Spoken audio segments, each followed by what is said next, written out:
दीनदयाल नाम का एक बूढ़ा किसान था। दीनदयाल बूढ़ा होने के बावजूद खेत में दिन भर मेहनत करता। कभी कभी दीनदयाल की मदद उसकी पत्नी बरखा किया करती। दीनदयाल के दो जवान बेटे थे, भूवल और धवल। दोनों सिर्फ खाना खाने के वक्त दिखाई देते। बेटा भुवल, अब मैं बूढ़ा हो गया हूँ, मुझसे खेत का काम नहीं होता, क्यों न तुम मेरी मदद कर दो। बाबा, मुझे दिन भर खेत में पसीना बहाने का कोई शौक नहीं। आप धवल से कहिए, वो आपकी मदद करेगा। भैया, अगर आपको काम नहीं करना तो सीधे मना कर दीजिए।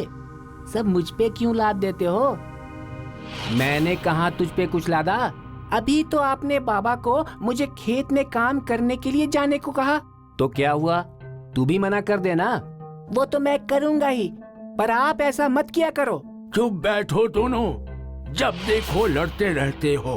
तुम दोनों को तो सिर्फ मौका चाहिए झगड़ने का। दोनों भाई शांत होके खाना खाने लगे और दीनदयाल और उसकी पत्नी निराश हो गए। भूवल और धवल खाना खा के निकल गए।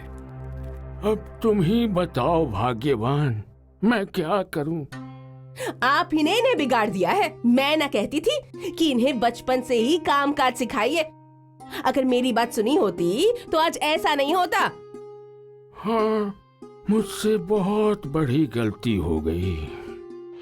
अब जब तक बन पड़ेगा हम इन्हें पाल लेंगे, फिर तो ये अपनी रोटी खुद ही ढूंढ लेंगे। शायद। दीनदयाल और उसकी पत्नी अपने दोनों बेटों को लेकर निराश थे। अगले दिन सुबह दीनदयाल खेत के लिए निकल गया और फिर बरखा अपने बेटों के पास गई। अरे, तुम दोनों कुछ काम करोगे या सिर्फ खाते ही रहोगे? इतने बड़े हो गए फिर भी कुछ नहीं करते। थोड़ा अपने पिताजी का हाथ बटा लोगे तो क्या घट जाओगे?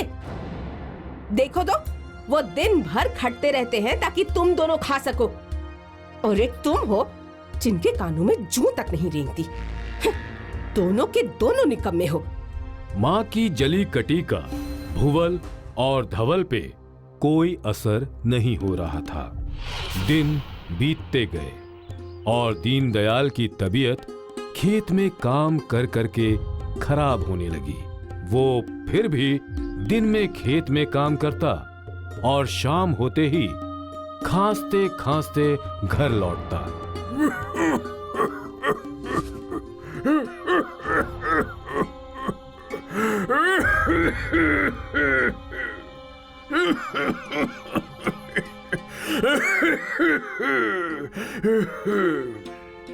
अपनी तबीयत का ख्याल रखा करो। देखो तो क्या हालत बना ली है अपनी। अगर तुम ही बीमार हो जाओगे तो घर कैसे चलेगा? इतना काम मत करा करो। बरखा ने दीनदयाल को बिस्तर पर लिटा दिया और उसकी सेवा करने लगी। इस बार दीनदयाल की तबीयत बहुत खराब हो चुकी थी, पर उसे सिर्फ अपने निकम्मे बेटों की चिंता सता रही थी। वो सोचता, अगर मुझे कुछ हो गया तो ये दोनों क्या खाएंगे? इन्हें तो खेती भी करना नहीं आता। मेरी तबीयत तो इनके बारे में सोच सोच कर ही ज्यादा खराब हो रही है। पता नहीं क्या होगा इन दोनों का। एक दिन बीमार दीनदयाल से मिलने उसका मित्र रामकृष्ण आया। ये क्या भाई, तुम्हारी तो तबीयत बहुत खराब है। अब उम्र भी हो गई है तो तबीयत थोड़ी तो खराब रहेगी ना। ये उम्र की वजह से नहीं, इसकी वजह है क्षमता से अधिक तुम्हारी मेहनत। अब घर चलाना तो पड़ेगा ही ना। क्यों, अब भी तुम्हारे निकट्टू बेटे काम नहीं करते? समझ गया, तुम एक काम करो। रामकृष्ण ने दीनदयाल के कान में कुछ कहा और फिर दीनदयाल के चेहरे पे मुस्कुराहट आई। फिर रामकृष्ण वहां से चला गया। दीनदयाल ने अपने दोनों बेटों को बुलाया तुम दोनों हमेशा सोचते हो ना कि मैं खेत में इतनी मेहनत क्यों करता हूँ? तो सुनो, हमारे खेत में एक बहुत बड़ा खजाना गड़ा हुआ है। खजाना? खजाना? हाँ, खजाना। ये मुझे मेरे पिताजी ने बताया था। मैंने पूरी जिंदगी उसे खोजने की कोशिश की, पर ढूंढ नहीं सका। शायद तुम दोनों को मिल जाए। दीनदयाल की बातें सुनकर भुवल और धवल ने खेत खोदना शुरू किया। कई दिनों तक वो दोनों खेत खोदते रहे, तब भी उन्हें कुछ नहीं मिला। भैया, खजाने का कोई नामो निशान ही नहीं है। हाँ, लेकिन अब इतना खेत खोद दिया है, इसका क्या करें? तभी उनकी माँ दोनों के लिए खाना लेके आई। अब जब खेत खोद ही दिया है तो बीज भी बो दो, कम से कम अनाज ही उग जाएंगे। दोनों ने माँ के हाथों से खाना खाया और फिर खेत पे बीज बो दिए। फिर बारिश आई और उनके बीज को अंकुर फूटे। देखते ही देखते अंकुर धान में बदल गए और अब दोनों भाई अपने खेत को देख रहे थे। भैया, खेत में तो धान उग गए हैं।